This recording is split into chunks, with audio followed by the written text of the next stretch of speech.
Kalian pernah kepikiran nggak sih, apa yang terjadi detik-detik setelah proklamasi dibacakan? Nah, hari ini kita bakal balik lagi ke salah satu masa paling genting dalam sejarah Indonesia, yaitu era awal pemerintahan Presiden Soekarno. Ini bukan sekedar cerita sejarah biasa loh, ini lebih kayak drama. Drama tentang gimana sebuah bangsa itu dibangun dari nol, dari sisa-sisa penjajahan. Coba deh, bayangin sejenak.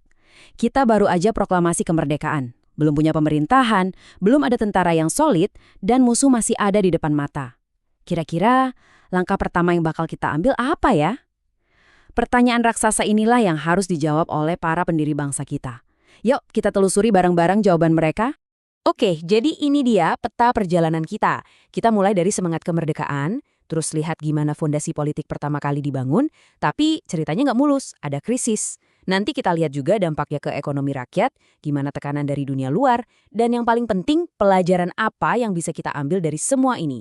Yap, kita mulai dari titik nol, Agustus 1945. Suara proklamasi masih menggema, tapi di balik semua kegembiraan itu, ada kekosongan yang besar, ada rasa was-was. Merdeka sih udah, tapi negaranya belum benar-benar ada. Jadi, merdeka di atas kertas itu ternyata baru langkah awal. Bayangin aja, kita belum punya pemerintahan yang jalan, belum ada DPR, sementara Belanda dan sekutunya udah siap-siap mau balik lagi. Jadi jelas banget, prioritas utamanya saat itu adalah membangun kerangka negara secepat mungkin sebelum semuanya berantakan. Oke, terus gimana cara mereka mulai membangunnya? Langkah pertama tentu saja adalah bikin fondasi politiknya dulu.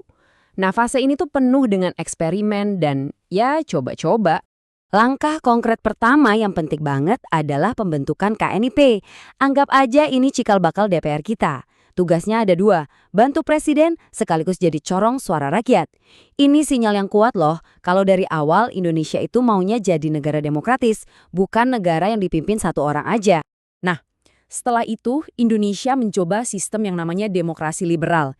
Intinya apa? Kekuasaan pemerintah itu sangat bergantung sama parlemen atau DPR.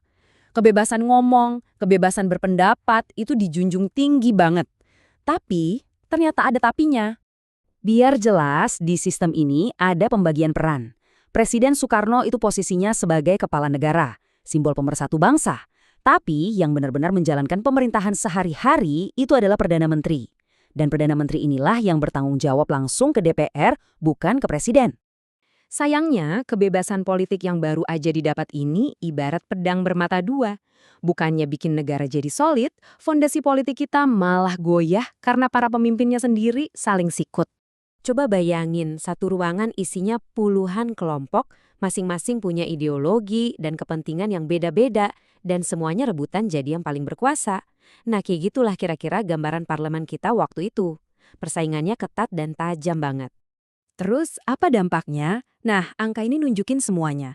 Ada lebih dari 7 kali pergantian kabinet cuma dalam waktu 9 tahun. Bayangin deh, itu artinya rata-rata satu pemerintahan umurnya nggak lebih dari 1,5 tahun. Benar-benar definisi kekacauan politik kan? Lihat deh daftar ini. Ini menunjukkan betapa cepatnya kabinet gonta-ganti.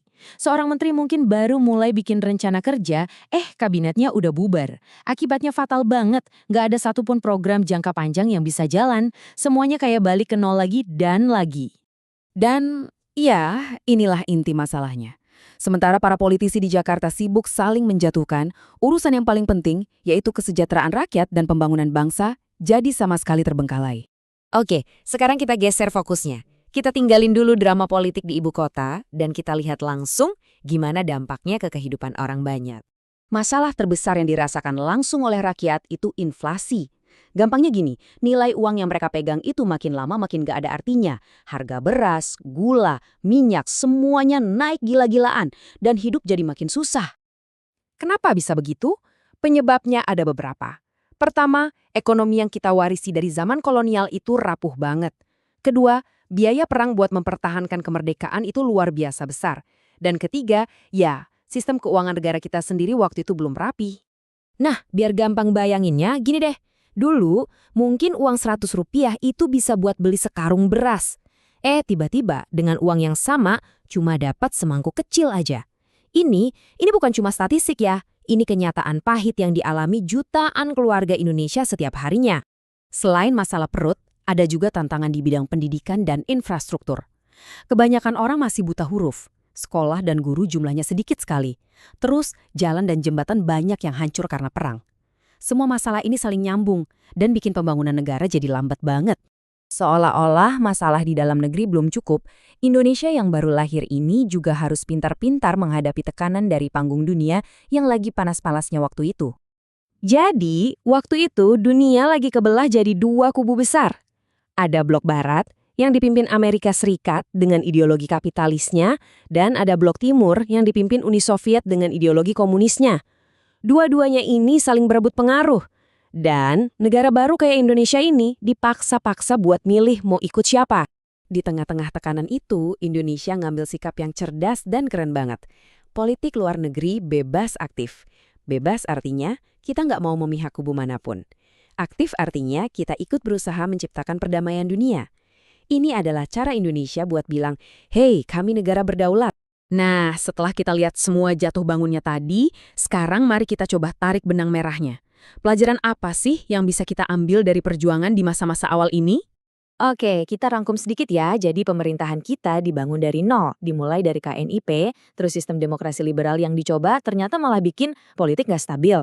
Kekacauan di tingkat atas ini dampaknya langsung ke rakyat, inflasi tinggi, pembangunan mandek. Tapi di tengah semua badai itu ada satu hal yang patut kita banggakan, Indonesia berhasil berdiri tegak dan menjaga kedaulatannya di panggung dunia. Sebagai penutup, saya mau kasih satu pertanyaan buat kita renungkan bareng-bareng.